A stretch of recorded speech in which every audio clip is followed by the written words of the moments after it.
शेर की एक दिन की जिंदगी भेड़ की 1000 सालों की जिंदगी से बेहतर है। मेजर अलेक्जेंडर एलन लिखते हैं, जब टीपू सुल्तान अंग्रेजों से पूरी तरह से घिर गए और उनका पूरा जिस्म जख्मों से छलनी हो गया तो उनके बॉडीगार्ड राजा खान ने उन्हें मशवरा दिया कि वो अंग्रेजों को अपना परिचय दे दें, लेकिन शेर मैसूर टीपू सुल्तान ने इसे नामंजूर कर दिया। उन्होंने अंग्रेजों के हाथों बंदी बनने से बेहतर मौत को चुना।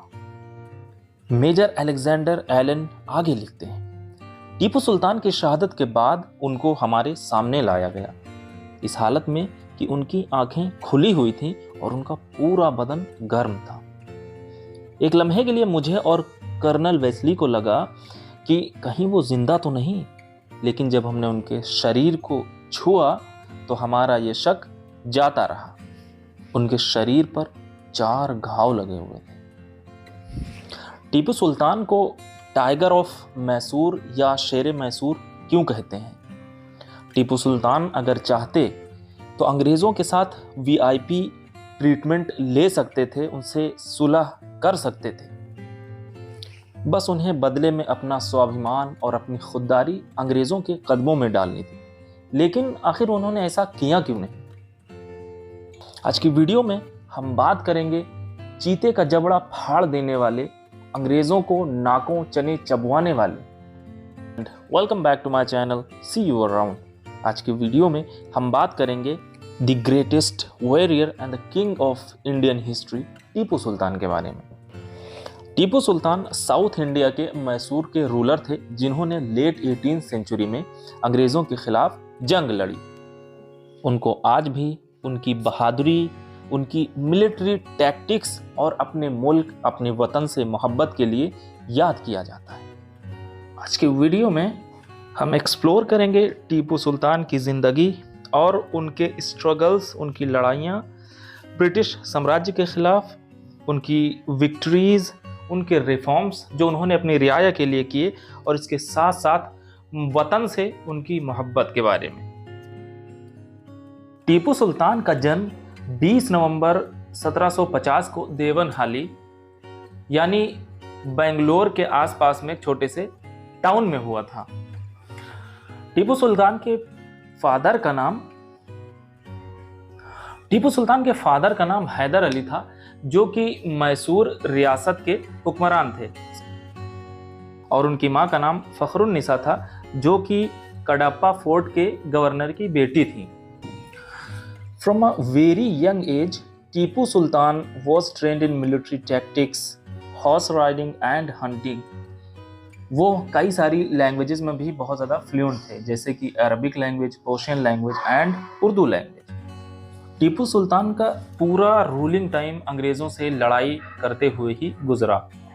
मैसूर को अंग्रेज़ हमेशा एक थ्रेट की तरह देखते थे, जो उनके साम्राज्य के लिए थ्रेट था, और इसके साथ साथ उनके बिजनेस एक्सपेंशन के लिए भी टीपू सुल्तान और मैसूर एक बड़ा थ्रेट थे, जिसको हटाने के लिए उनको बहुत सारे स्ट्रगल करने थे, जिसको हटाना उनके लिए बहुत ज़्यादा ज़रूरी था। आखिरकार 1799 में अंग्रेज़ों ने टीपू सुल्तान को हराया और मैसूर पर कब्जा कर लिया। शायद कि अंग्रेज़ों का अस्तित्व हिंदुस्तान में होता ही नहीं अगर टीपू सुल्तान के साथ दूसरे राजे रजवाड़े या नवाब मिल जाते। टीपू का जो प्लान था वो बहुत तगड़ा था, जिसमें टीपू सुल्तान ने अंग्रेज़ों के खिलाफ निज़ाम ऑफ हैदराबाद को एकजुट करने की कोशिश की। अंग्रेज़ों से स्ट्रगल में उन्होंने फ्रेंच की भी मदद मांगी, लेकिन अनफॉर्चुनेटली वक्त रहते इनको इन जगहों से कोई मदद नहीं मिली, कोई सपोर्ट नहीं मिला, और एज अ रिज़ल्ट उन्होंने मैसूर आखिर में अपने हाथों से खो दिया। अगरचे टीपू सुल्तान चाहते तो अंग्रेज़ों के सामने अपने आप को राजा की तरह पेश कर सकते थे, और बीइंग अ रूलर और राजा उनको वो एक्सेप्शंस मिल सकते थे। बस बदले में उनको अपना ज़मीर और अपनी खुददारी अंग्रेज़ों के कदमों में डालनी थी। लेकिन टीपू सुल्तान वो शेर थे जिन्होंने हमेशा ये बिलीव किया कि शेर की एक दिन की ज़िंदगी भेड़ की 1000 साल की ज़िंदगी से बेहतर है। इसलिए टीपू सुल्तान ने कभी भी अंग्रेज़ों के सामने झुकना गवारा नहीं किया, अगरचे उन्होंने अपना सर कटा दिया, अंग्रेज़ों के सामने शहीद हो गए, लेकिन टीपू ने कभी भी अंग्रेजों के सामने अपना सर नहीं झुकाया, अपने घुटने नहीं टीके। और ये बात बीइंग एन इंडियन और पैट्रियट मैं अपनी तरफ से नहीं कह रहा हूँ, बल्कि ये बात खुद अंग्रेजों ने कही। मेजर अलेक्जेंडर एलन, जो कि खुद भी उस लड़ाई में शामिल थे, लिखते हैं, जब टीपू सुल्तान पूरी तरह से जख्मों से चूर हो गए तो उनके बॉडीगार्ड राजा खान ने उनको मशवरा दिया कि वो अंग्रेजों को अपना परिचय दे दे। लेकिन शेर की जिंदगी गुजारने वाले टीपू सुल्तान ने कहा कि वो मरना तो गवारा कर सकते हैं, लेकिन अंग्रेजों के सामने अपना सर नहीं झुका सकते। मेजर अलेक्जेंडर एलन आगे लिखते हैं कि जब टीपू सुल्तान को हमारे सामने लाया गया तो उस टाइम पे उनकी आंखें खुली हुई थी। हम लोग उनको जिंदा समझ रहे थे, इसलिए टू मेक इट श्योर हम उनके पास गए, उनके नब्ज और उनके दिल की धड़कन को चेक किया। तब हमें यकीन हुआ कि टीपू सुल्तान इस दुनिया से जा चुके हैं। दोस्तों, ये रूप था मैसूर के सुल्तान टीपू सुल्तान का। और आज की हमारी घिनौनी राजनीति, आज के हमारे कुछ गंदे भ्रष्ट नेता टीपू सुल्तान की इस देशभक्ति पर भी सवाल उठाते हैं। टीपू सुल्तान को टाइगर ऑफ मैसूर भी कहा जाता है, क्योंकि कहते हैं उन्होंने अपने जवानी के दिनों में एक बार टाइगर को अपनी कटार से मार दिया था और उसका जबड़ा फाड़ दिया था।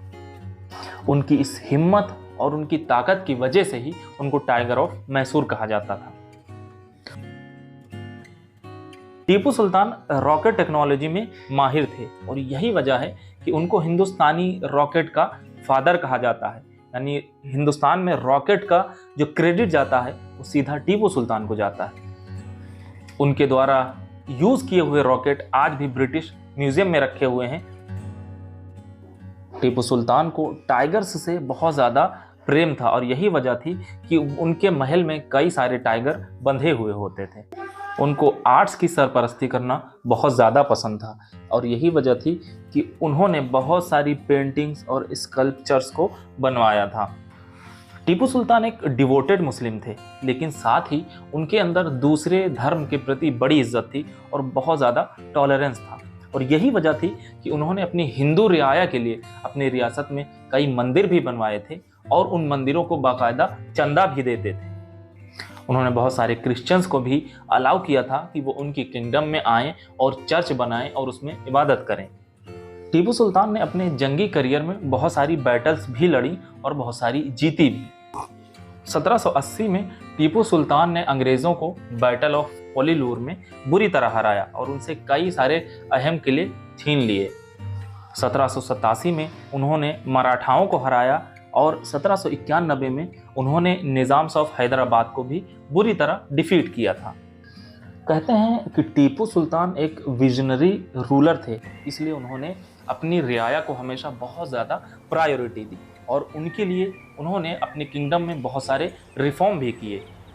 इसके लिए उन्होंने एक बिल्कुल नई करेंसी को इंट्रोड्यूस करवाया और बिल्कुल न्यायपालिका को एक नए सिरे से डेवलप किया।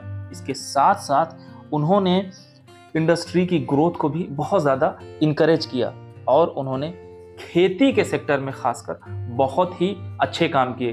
कई सारे डैम बनाए, नदियों के पानी को स्पेशली जो है खेतों तक पहुंचाने का उन्होंने एक नया तरीका ढूंढा और उसको आसान बनाया ताकि किसानों की जिंदगी, जो कि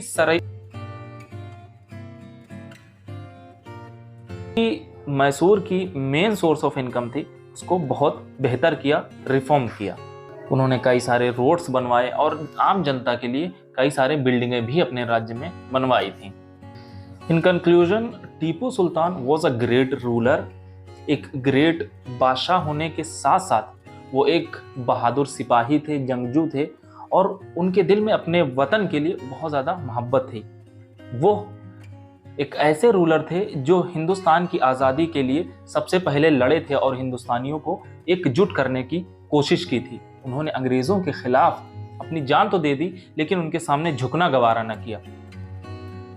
दोस्तों, ये बहुत ही अनफॉर्चुनेट है कि ऐसे योद्धा, ऐसे वीर और ऐसे शहीद के लिए आज हम ना जाने कितनी बुरी बुरी बातें कहते हैं।